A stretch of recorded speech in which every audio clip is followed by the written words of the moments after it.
Hello friends, welcome back एक new topic के साथ।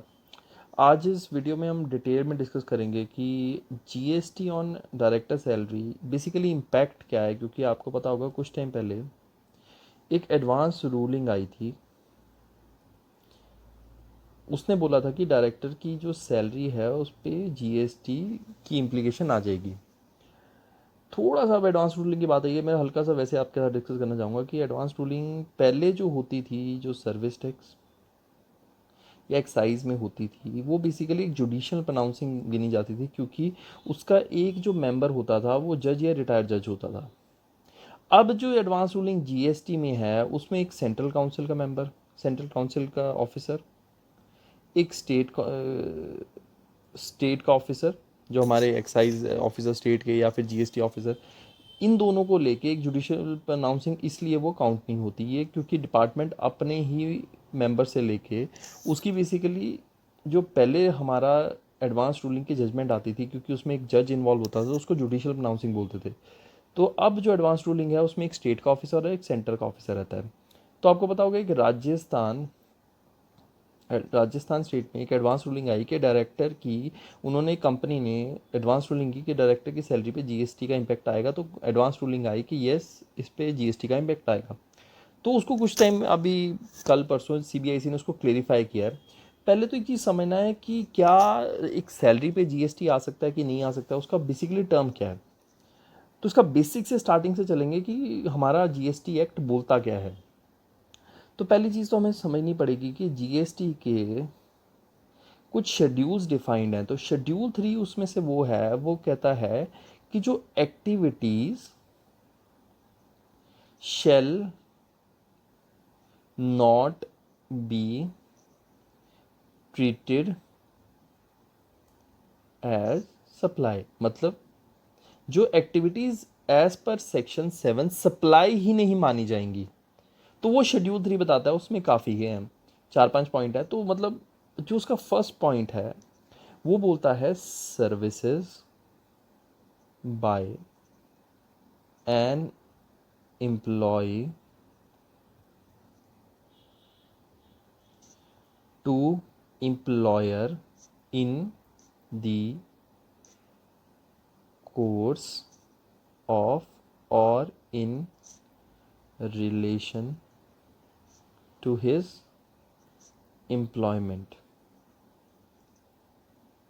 तो पहली चीज़ क्लियर होगी कि एम्प्लॉयर और एम्प्लॉय के बीच में अगर एम्प्लॉयर को कोई सर्विस दे रहा है, तो अगर in terms of his employment है तो उसको हम सप्लाई ही नहीं मानेंगे एज पर जीएसटी।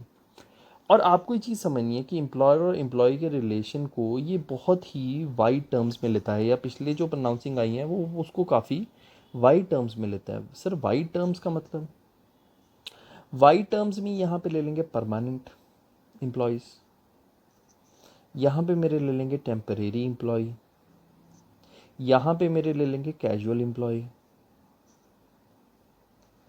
यहाँ पे और भी ले लिया जाएगा जैसे पार्ट टाइम है कोई, तो पार्ट टाइम एम्प्लॉयज़ भी मैं इसमें ले लूँगा। तो इसकी एम्प्लॉय एम्प्लॉय की रिलेशन काफ़ी वाइड है। तो जब राजस्थान की जो प्रोनाउंसिंग आई एडवांस रूलिंग के कि इस पे जीएसटी का इम्प्लीमेंट होगा, तो काफ़ी लोगों ने क्योंकि डायरेक्टर्स तो मतलब हमारे इंडिया में लगभग 3 लाख या 5-6 लाख कंपनीज हैं, तो सभी के डायरेक्टर हैं, सभी पे अपना जीएसटी का इम्पैक्ट आ जाना था वो भी। और आपको पता होना चाहिए ये आरसीएम बेसिस पे होता है कि इसमें कंपनी को पे करना होता है। आरसीएम में रिवर्स चार्ज मैकेनिज्म बोलते हैं इसको। तो इन दी एंड कल जो सीबीआईसी ने एक छोटी सी चीज़, जो उन्होंने एक छोटा सा, मैं एक सम अप करके आपको बताऊंगा उन्होंने बोला क्या। The part of employee director's remuneration which is declared, एक second, which is declared separately other than salaries in the company's accounts and subjected to TDS under section 194J। 194J section हमारा बात करता है प्रोफेशनल और technical services की, professional और technical services की। इस पे टीडीएस जो है which is deducted as at the rate of 10%, जिसमें नॉर्मली लिमिट 30,000 है, but for the director sitting fees या डायरेक्टर के लिए देर इज़ नो लिमिट। तो बेसिकली डायरेक्टर की जो सिटिंग फीस है उस पर नो लिमिट। तो आपको ये चीज़ समझनी है कि जब शेड्यूल 3 के स्कोप में उसको तभी डाला जाएगा जब वो एम्प्लॉयमेंट कॉन्ट्रैक्ट उसकी सैलरी की टर्म्स में उसको कंपनीज़ के अकाउंट में डाला जाता है। क्योंकि कंपनीज़ के अकाउंट में जब कंपनीज़ का आप प्रॉफिट एंड लॉस अकाउंट देखें तो यहाँ पे 2 सैलरी या फिर 2 प्रोफेशनल फीस दोनों हो सकता है। जो 2 अगर सैलरीज कर दिया है और कंपनीज़ के अकाउंट में सैलरीज में उसको डेबिट कर रहे हैं तो it will be covered under schedule 3।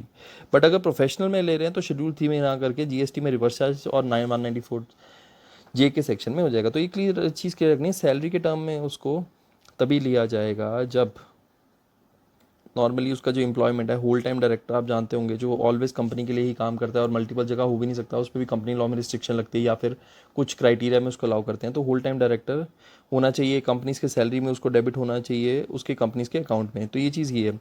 Otherwise अगर इसके अलावा है तो उन्होंने क्लियर मेंशन किया था कंपनी इज़ लाइबल टू पे the discharge liability of GST applicable GST on reverse charge basis. जो सीबीएसई में आपको पहले बता दिया कि डायरेक्टर की रेमुनरेशन अगर वो आरसीएम में फॉल कर रही है, आरसीएम में फॉल कब करेगी, जब वो सैलरी ना लेके प्रोफेशनल फीस ले रहा है, तो ये चीज़ में आरसीएम में फॉल करेगी। तो आपको ध्यान रखना है कि अपने जो होल टाइम डायरेक्टर हैं उसको सैलरी की तरह डेबिट करें, प्रोफेशनल फीस ना दिखाएं, तभी इसमें करेंगे, नहीं तो आरसीएम के सेक्शन में वो इंक्लूड हो जाएगा। Thank you guys.